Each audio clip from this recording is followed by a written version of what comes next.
Hello, Michael.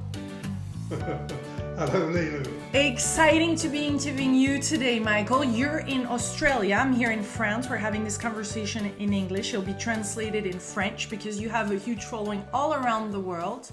You wrote many books. How many books, Michael, by now? 23. 23. Translated in, I don't even know how many languages, but over 20 languages. Yeah, a lot of languages. Yeah, you are now 83 years old. And what's really interesting about you is that you are this power for change. You inspire change. You actually invite people to change. And this is particularly relevant right now with what we're going through and with the fear that we all feel here and there, you know, with all this different things happening in the world. And I've interviewed you 8 years ago, and for everyone that wants to hear again your story and how you came and had these enlightening moments and how you are the way you are now, they can refer to this video, and I'll put the link under this video. But here I want to get to the core of your teachings. Actually, in French, you had this book that some people call the Michael Rhodes effect. This is the French version of the book. I didn't write that. Obviously not, but two women decided to write this book and to share what they have experienced through your teachings. And they are powerful. And there's something about you indeed that not forces the change, but like something just ignites, and it makes a lot of sense all of a sudden through the words that you use, but also your energy. So I'm very much interested today to speak about this conscious shift that we need, that you're calling forth within us to happen, because this is for you the only way out, right? I agree, absolutely. I think one of the things that is missing in today's humanity is passion. We've become complacent, a lot of apathy in the world. Of course, they're the opposite, people who do a tremendous amount in the environment and the ecological side. But generally speaking, if you look at the mainstream of people, there's a lot of apathy there, a lot of complacency. In Australia, we have the saying, she'll be right, mate. And it's a fairly strong one, she'll be right. You know, we don't need to do anything, she'll be right. And the simple fact is, right now, she will not be right. She being humanity, she being the planet, she being nature. Everything needs a bit of help. And one of the things, as I said, is missing is passion, but passion holds hands with love. Now, when I'm talking about love, I'm talking about love, the power of creation. And today, if you took a survey, you would find and ask people what is love. Everybody, pretty well everybody, at least 95% of the world's population would describe it as an emotion. But not an emotion. It is not in itself an emotion. If you get in a car and it drives away, are you now a car? Or are you a passenger in a car? Yeah. And so when love comes into your life, then emotions rise. And so the emotions are the passenger of love. Love is the vehicle, love is the creation. And we've completely lost that. We're lost in the emotions. And so when the emotions go down, it still seems to be called love. Then it gets called anger. Then it gets called hate. Then it gets called rage. But that's all put in the same category with love. We've lost touch what love is. And unfortunately, the most difficult place to find it is the only place it has any meaning, loving yourself. Now, I've been traveling the world for 30 years, and I can assure you that there's nothing more rare than a person who truly loves themselves. Yeah, what does it mean exactly to love ourselves? What does it look like, and how powerful this is? To love yourself means that you never criticize yourself, never. You have a lot of appreciation for yourself. You feel gratitude for yourself, being who you are. You have no comparison. You don't compare yourself with other people. You have no anxiety, no worry. I don't have any of those things. I haven't felt anxiety or worry for over 20 years. They all go out of your life, because if you have love, you also have with that trust, because trust and love are two sides of the same coin. And what we're meaning is unconditional love and unconditional trust. Not, I love myself on the condition that I'm allowed to have worry and anxiety. There's none of that. And you could say, well, supposing you've got a parent who's dying or a child, you feel concern. Concern is the positive. Worry is the negative. And if the worry is there, then the love is not an unconditional love. But then unconditional says that if I lose my son or my child to an illness, I can accept that. Well, of course we can't, because we're emotional. When my late wife died, I was incredibly emotional. But because I knew what was going on in my process of grieving, because I knew that the subconscious mind was hanging on to her, whereas consciously I knew that there was nobody there anymore, I moved through it. Probably it took me a year to get through it. So when I meet men, particularly men, because they're emotionally weaker than women, who are struggling to get through that in 3 years, I fully understand, because they're starting from a point of, they're just going through the negative of emotions. I remember one time when I was looking at a photograph of my late wife, and I looked at it and I could feel the energy sinking down. And she said to me, why don't you look at it and lift the energy from your heart, instead of taking it down to your solar plexus, lift it to your crown. And I thought, well, that's worth trying. And I tried it, and with very little, it wasn't long before I could walk away smiling. And so I moved my way through it, but I did it consciously. I made conscious choices instead of going through just the program. And so when you get a humanity... But related to fear, some of us feel like fear or death or depression or, you know, those negative feelings like take over, and we feel weaker than that. Like it feels like it's the dominant power.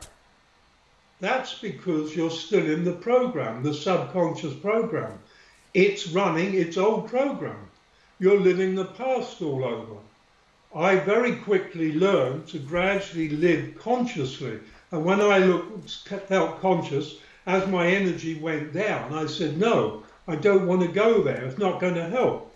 Nevertheless, that took me a year to do that. So, you know, in no way am I looking out and condemning anybody. It's a process. But what we're going through now is another death. The old structure of life is dying. And everybody wants to hang on to it, because I understand it. It's known. It's and comfortable. Yet, our spiritual path is into the unknown. There is no spiritual path into the known. If you know it, then you're already lost the path. Yeah. Because you know it. Whereas it's going into the eternal moment, which is the unknown. And so we're going through the death. It's not even a divorce, it's a death. The old structure and the old ways are dying. People in top jobs are hanging on to them because, hey, it pays them well. They get good money. And people, a lot of people, mainstream people, and there's no criticism here, they hang on with the subconscious program running them, they hang on to more of the same. But more and more people are becoming more conscious, and they're looking at it. I don't care what it is, it's got to be better than what we've been doing, because we've been lied to and deceived for centuries, and we're beginning to see where it takes us towards an ever-growing submission. More and more submissive, more and more do as we're told. There's a good argument that says that's how the Second World War happened. Similar scenario that took us to that, but that didn't end it.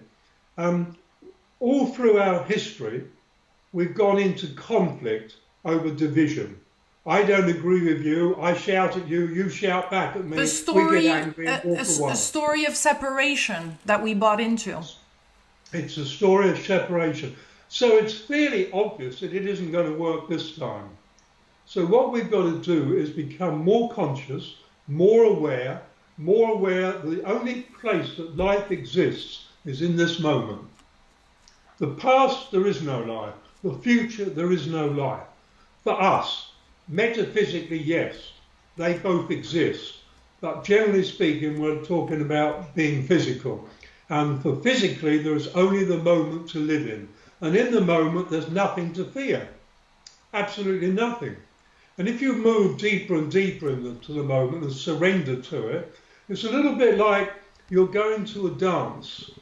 And if the surrender continues, you begin to find an ease in your daily life because you're living the moment. You're not trying to work things out. You're just surrendering to the moment. And if you keep surrendering, it's as though you can hear a music that nobody else can hear. They can't hear it, but you can hear this music, and you begin to realize that this music is like a universal sound, and it plays in your heart, and you realize you're not hearing it through your audio receptors, you're hearing it through the cells of your body, you're hearing it from deep within. And you begin to realize, my gosh, life is a dance. This is a dance music I can hear. And as you begin to dance your daily life, and I don't some hotspots, I mean just let music to be in you, one day you realize you have a dancing partner. Realize, oh my God, my dancing partner is love. And this love is not like anything you've ever read about or heard about. It's not like God or anything. It is like a light, an illumination that is within you. And you surrender more and more. And you find that you both have the same steps. And very gradually, over a period of years, you begin to find that love is changing you into its own image. Your personality is still there, but inside you're moving more deeply into this image of love. And as you continue with this, you begin to realize one day, oh my gosh, I'm changing love into the image of self, not the person, in the image of the soul self. And you realize that together you're creating something completely and utterly unique that has never been created in the universe before. This is the potential of every human being. That becomes then our relationship with God. You're dancing with divinity. That's what this change is pushing us towards. It's pointing us in that direction. It's like a signpost, and it says, change is inevitable. That direction. Yeah. The one that explained to me to that brilliantly was also Wayne Dyer. Actually, Wayne Dyer passed when he was 75, I think. I know you're not afraid of death, but some people say that once we have given or said what we're supposed to on earth, then we go. Like, we die. There is... Do you think that's the case? Like... I think seriously, it's a conscious choice. There are people who feel I'm finished. I mean, Joel Goldsmith was a very famous man. And one evening he said to his autobiographer, look into my eyes and what do you see? And she looked and couldn't work it out. And his secretary had just said to him, Joel, Mr. Guy, you're booked up for the next 2 years. You're completely booked solid. Everybody wants you. And that night he went to bed, and at 2 o'clock he went into a coma, and at 5 o'clock he left the body. And then the woman who wrote about him said, I realised he was saying goodbye. And he left. He told her that night before he went into his coma, I've said it all, I've written it all. What more do I have to do? Now, I've written 23 books. I've started another one. I don't care if it takes me a decade. But for me, I want to see this new energy in. And when I see it in, I like the idea of being the grandfather of all the spiritual teachers in the world. There's a lot of them now are younger than me. I have a passion for life. I've got about 2 acres of garden. It's enormous. There's a lot of work in there. I've got a beautiful wife who loves me.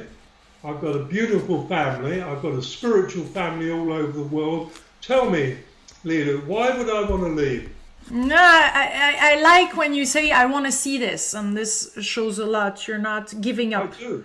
You're not giving up, and then sometimes I feel like some people give up or they feel like it's done, but you want to bring us to a certain point energetically. So what does that look like energetically? What point is that? How does it feel? Energetically, I mean, for many people, this change has taken place. In a way, they're marking time.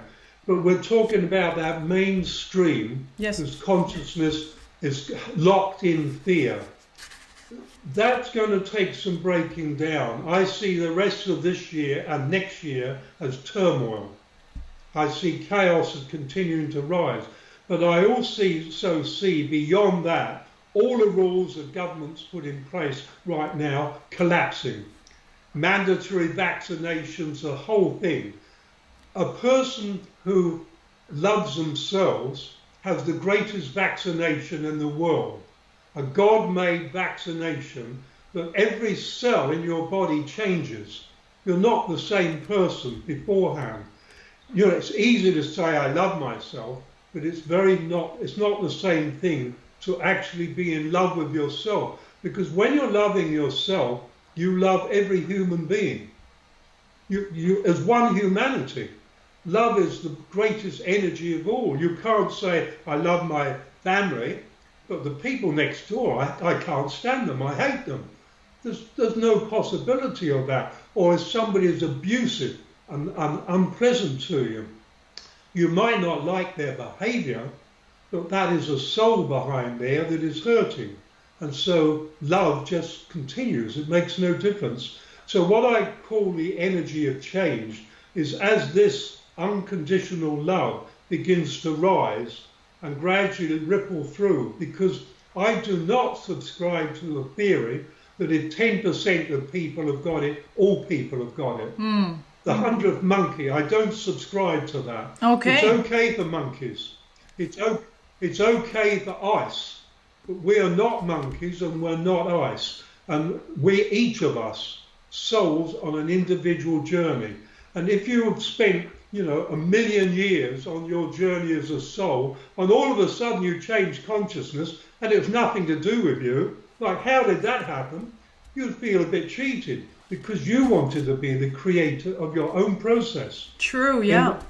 And as you know, I write, in every moment of your life, you are creating the content and direction of your life. Monkeys might tend to go as a group soul. We're individual souls. And so over the next year, 18 months, 2 years, I think we're going to see unconditional love, the energy rising. We have help. There's no question there's a galactic federation. This is a crucial time, not just for Earth, but for other planets throughout our solar system that have life on it. This is not just about humans. We're a big part of it, but not the only part. And so I think we're going to see chaos rising until chaos moves from brutal, smashing, breaking down, hurting, to a chaos that is becoming magical with love and compassion, and then gradually blending in with order until you find the place of perfect balance. And I suspect within the next 3 to 4 years, we will be in that place of balance. Maybe earlier, we'll be in that place of balance. And those who can't find it, those souls will move on.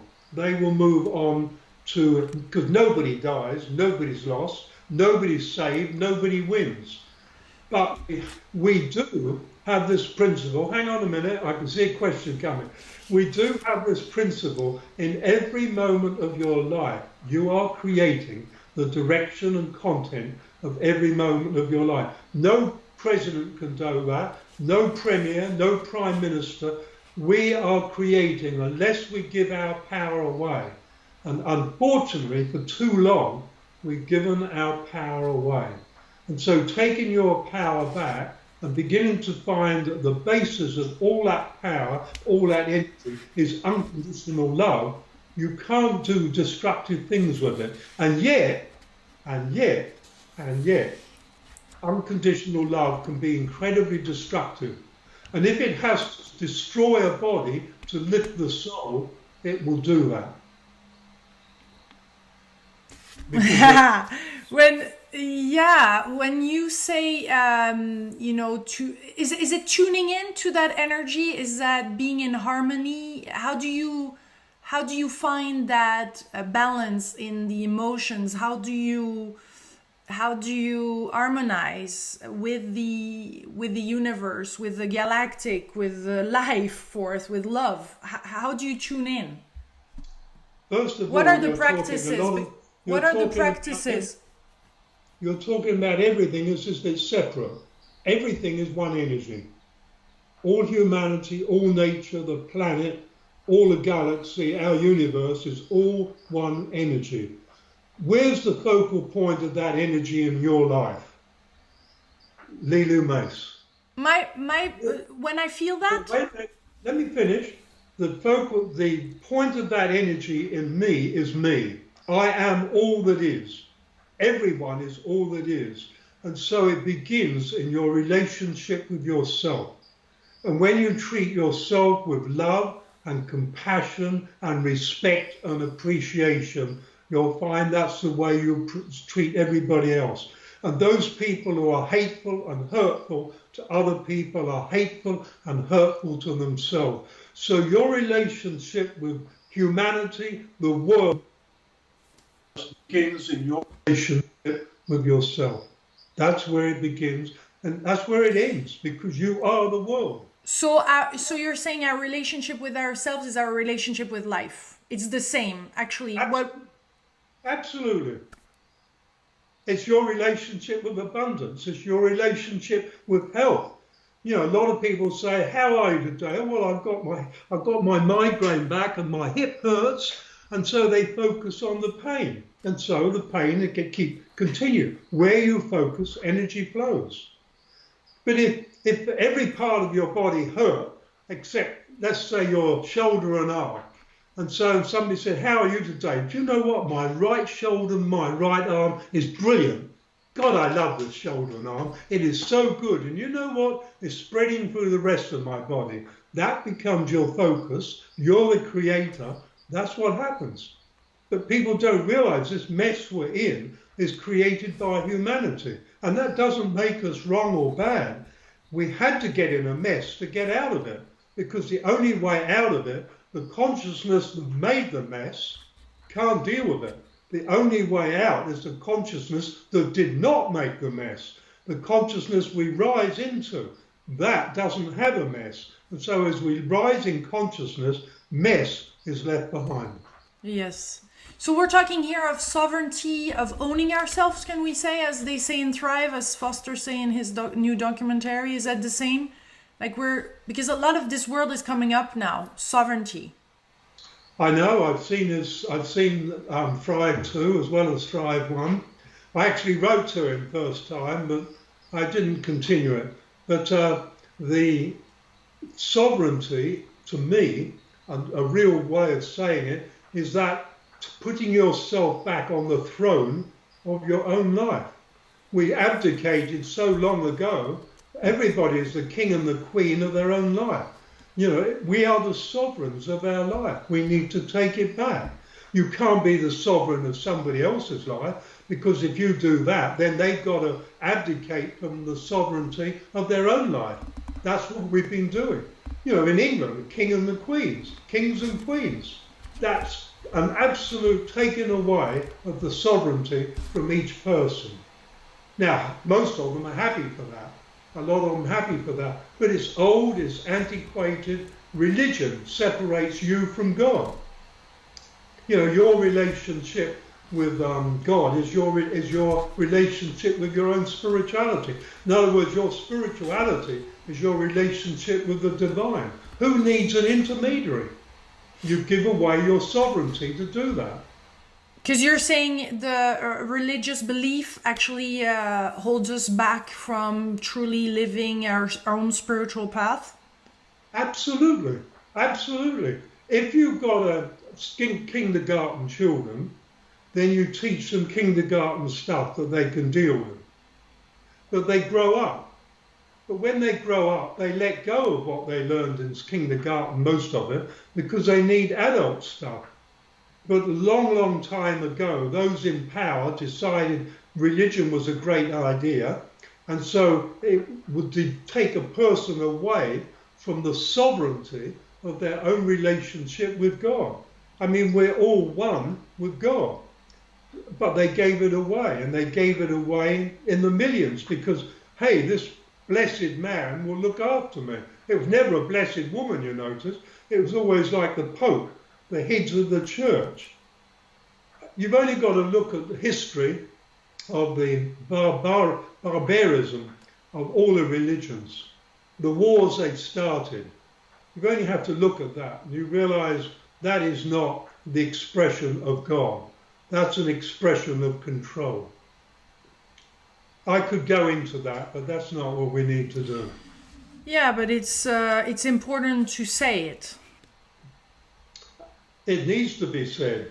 You know, in other words, to me, if you go into a forest and you close your eyes and become one with the forest, you're in the true cathedral or temple of God. When you go into a man-made building, a vast cathedral, you don't say to yourself, I wonder how many peasants were taxed to pay for this. I wonder how many men were enslaved to build this building. I wonder how many 100 years it took them to build this. I wonder if they were paid. And tell me that puts into it love and spirituality. So how to let go of those limiting beliefs or even karmic. We can, some of us feel like in past generation or past lives, there's also things holding us back from truly living our greatest self now. Back to the subconscious. Back to the subconscious. And karma, karma, we're taught karma. Karma is cause and effect. Cause puts then the effect into the future. So therefore you've got to live in a reality that is not real. It's an illusion. And so if you're living in the moment, cause and effect is happening simultaneously. You set up the cause, instantly you'll feel the effect. If you hold a brick over your foot and let go of it, the effect will be there almost immediately. But you'd hardly say that was karma. You would say that was stupid. Yes. So karma, past lives. People say to me, what do you think of karma? I say to them, it's karma with no karma. C-A-L-M-E-R. Yeah, I'll let that thought sink in. I'll have to, some of those interviews, I have to watch them again and again because my thoughts of my questions also, and that takes me away from truly being just there with you. So, but this is what I sometimes say, Lilou. You should put one of my books in your car. It's good for the karma. Yeah. So how to let go of that? I mean, I get what you're saying about karma. I think I get what you say about karma.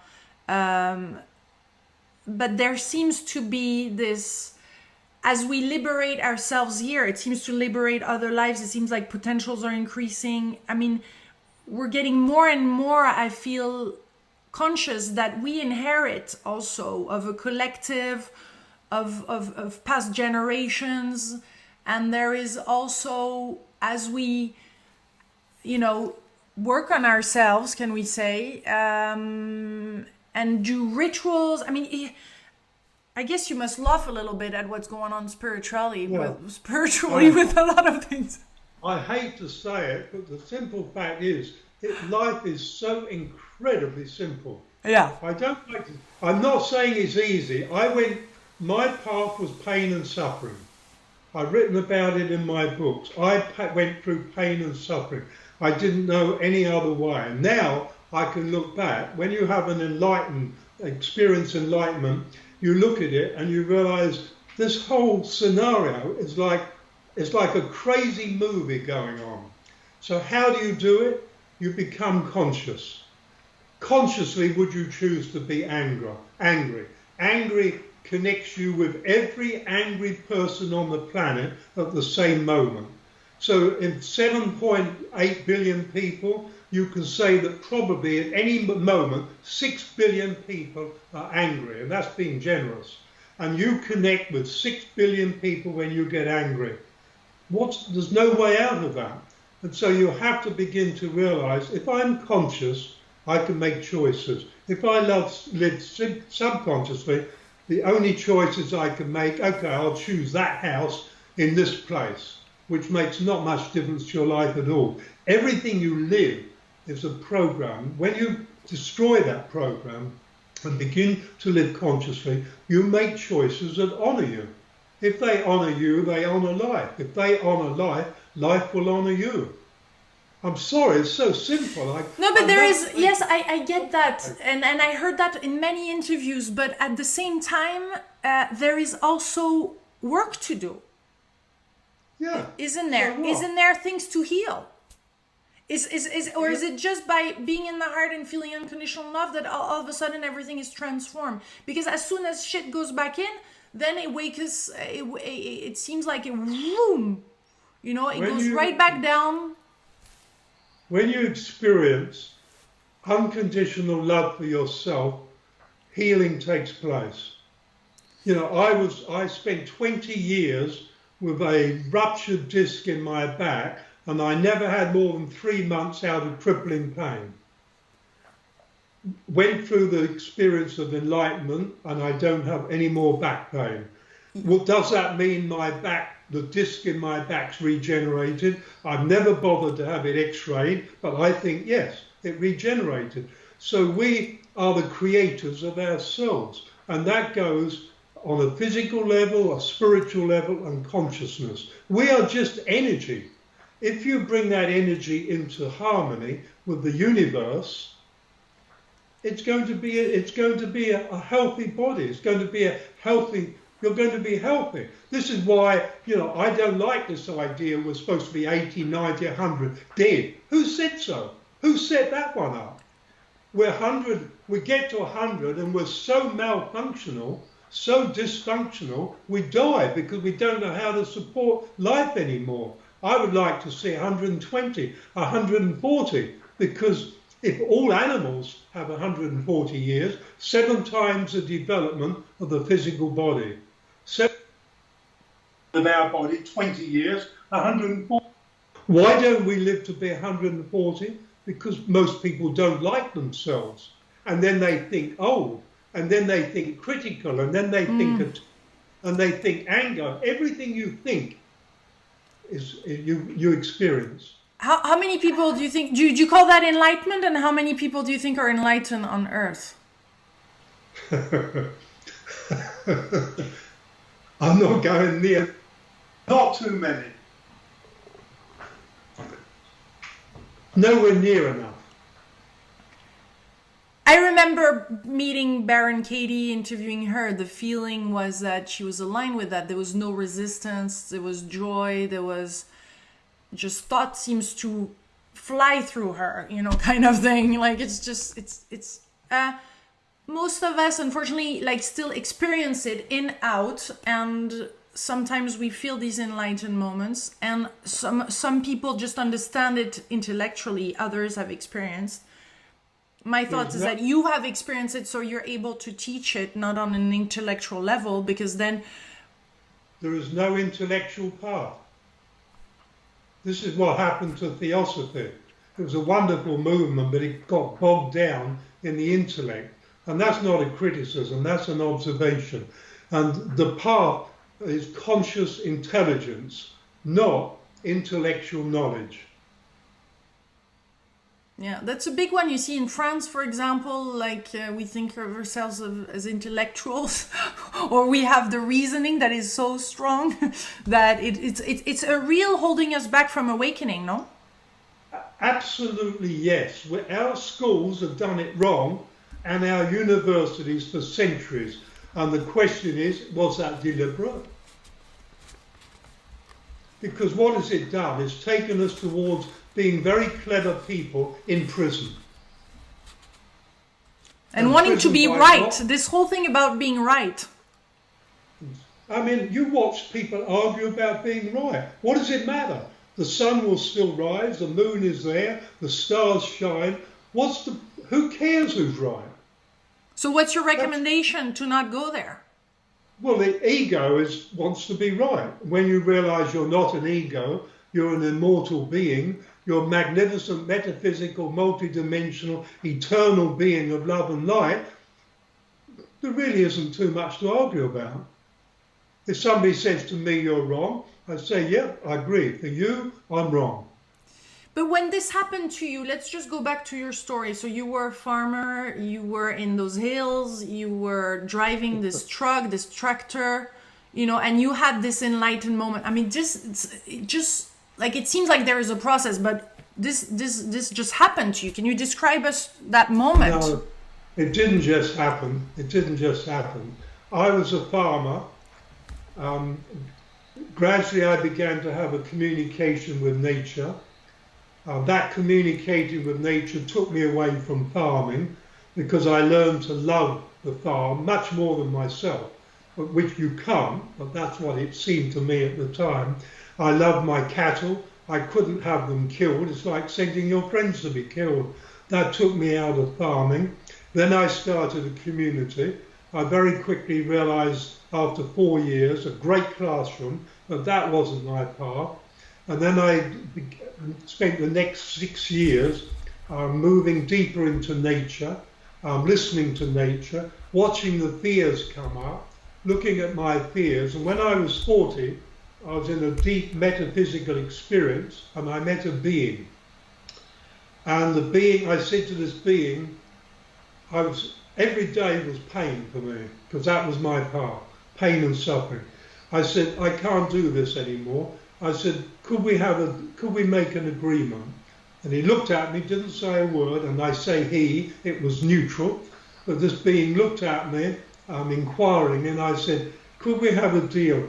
I want to be awake and enlightened. I want to be enlightened and conscious at 50 or dead. And if I'm dead, so be it. I don't want to do this. I'll come back and have another go.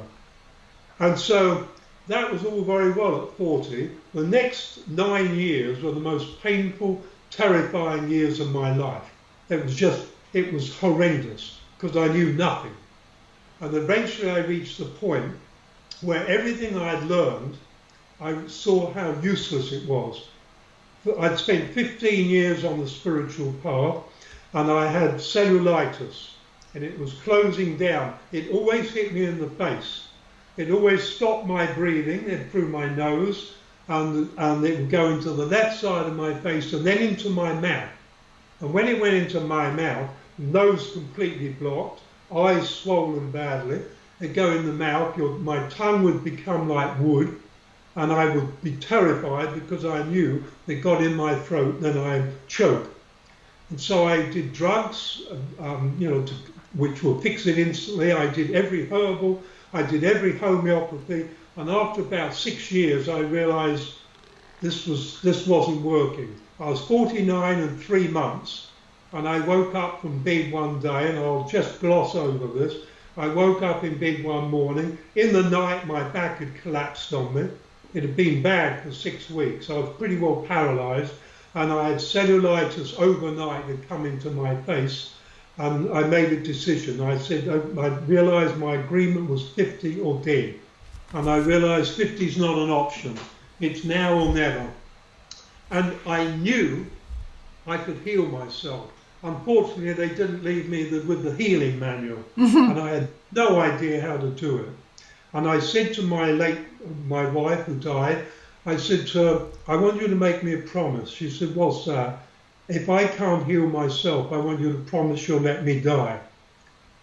And she looked at me for about a minute and she said, is this what you really want? I said, yes.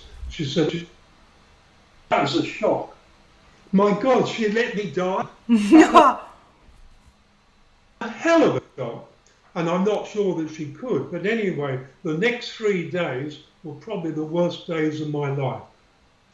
And on the third day of that, I crawled out of bed, fell onto the floor, crawled onto the veranda, and a friend called to visit me. And I looked rough, I'm telling you. I was swollen, grotesque. I was swollen up, bright red, could hardly breathe. My mouth was full of tongue. It felt like it was swollen. I was terrified. And she said, my God, you look a mess. And I said, I'm healing myself. And Trini came out my late wife came out and said, Michael believes he grows through pain and suffering. I'd heard her say that for 10 years, probably 1,000 times. And in that moment, it connected from brain to heart. I thought, oh my God, I do. I really do believe that. And I crawled in. All I had was this feeling. I want to look at myself and say, I love you. I crawled into the next room, which was a bedroom, and there was a big mirror on the floor, which I knew was there. And I wanted to look in it and say, I love you. And I looked into it, and what I saw, I hated. I hated it. I cried. I couldn't. No. I looked in it, metaphysically, I saw a doorway next to the mirror. And I knew if I stepped through that doorway, I would be dead. And I tried to step through it because I couldn't do it anymore. The pain was too bad. I'd had enough. And I couldn't step into it. And it came to me just as knowing, you've got to let go of your children. We won't go into the process. I let go of the children. Then you have to let go of your wife. I won't go into the process. It took ages. I let go of my wife. Then I had to let go of wanting to be enlightened. That was so easy. I threw that out so to get rid of that. And do you know what? I'm on the floor sitting there, 15 years of spiritual books and knowledge I'm full of, and it was useless. There was nothing in it. It was completely useless. And then I had to let go of God. That was a tough one. I thought that would be easy because of a prior experience. That was the most difficult of all. And I let go of God. I actually thought 8 years ago God had let go of me. So this was like payback. But it was very difficult. And then each time I tried to walk through the door and couldn't. And then finally it came to me, now you let go of yourself. And I was beaten. How do I let go of myself? And it's like something in me, a membrane of resistance collapsed. And it's like I gave in. But suddenly I realized with an immense clarity, there is no me. I don't exist. There is no me. I'm just an idea with flesh and clothing. And I knew it. It wasn't like I knew it. And I stepped straight into the doorway. I was expecting to be dead. Instead of that, there was a tremendous light and like a flame. I went back through my life, this current life. I changed the past in 2 places, which allowed me to become the person who went back in the past and changed it in 2 places that got to the point of enlightenment, who went back in the past. Where does it begin? Which comes first, the chicken or the egg? You know the answer. The what? Repeat? Consciousness. Consciousness. There is no past. There is no chicken or egg. It's all happening in the one moment. And then everything changed. It's like birthing. There was 20 minutes while I was completely metaphysical. And then, from being crippled, sitting in front of the mirror, I stood up and I could walk. And that was it. That was the end of my pain. My cellulitis is gone.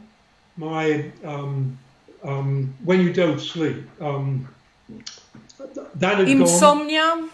Insomnia had gone, and the pain had gone from my body. it sounds like what a baby goes through in the birthing process. It's very much like it, except I made it probably more painful than most babies. Sounds like it's know, painful. One of the things it's given me is an enormous empathy with people who are suffering. I've been there. I've suffered. Mentally, emotionally and physically, I've suffered. So I feel an enormous empathy for them. And so I teach a way that works. People say I'm a spiritual teacher. Life is very simple. It either works or it doesn't. Probably 95% of people live life in a way that doesn't work. Maybe 5% live it in a way that works. And if it works, then your life is a dance. It just unfolds in the moment with you. You don't have to work things out. It's just, God, it's beautiful. It's so beautiful. And do you know what? What really hurts? You can't tell people. They look at you like he's nuts. You can't tell people. So I spend 5 days taking people through a process that shows them their greater potential. And if they use that process, it works. How's that called? But the subconscious says after 3 months, oh, come on, you haven't got time this morning, and down it all goes. How is this called? How is your seminar called? Well, I've always called it intensives, 5-day intensive. But this year I was going to start 7 days with Michael. Yes. And is it going to happen digitally? I will be doing digital next year, yes. But I suspect that when I'm 85, I'll be travelling again. I think a whole lot of this will be settled. There'll be no nations, or if they are, they will away, and that I will be able to travel, because there is no way I'm having a vaccine. This body is full of love. I'm not having any vaccine put in which would suggest fear. How are you going to travel then? I won't. Simple as that. I won't travel. You said when you were 85 you were going to start traveling again. That'll all be finished by then. So it's just a matter of sitting there quietly, and and at some point we'll be able to travel again without the vaccine. Yeah, because the whole thing will collapse. The stupidity of it will collapse. Yeah, this is all I'm fear. happy you said that. You tell me anything that's going on now that is love-based. The only thing that is love-based is the whole movement behind it in consciousness. That is completely love-based. The rest I hear is impermanent. So if we get that this is just a time to go through and do our practices and then there'll be another time where it just will open up. So we have to stay still. Just keep consciously choosing love.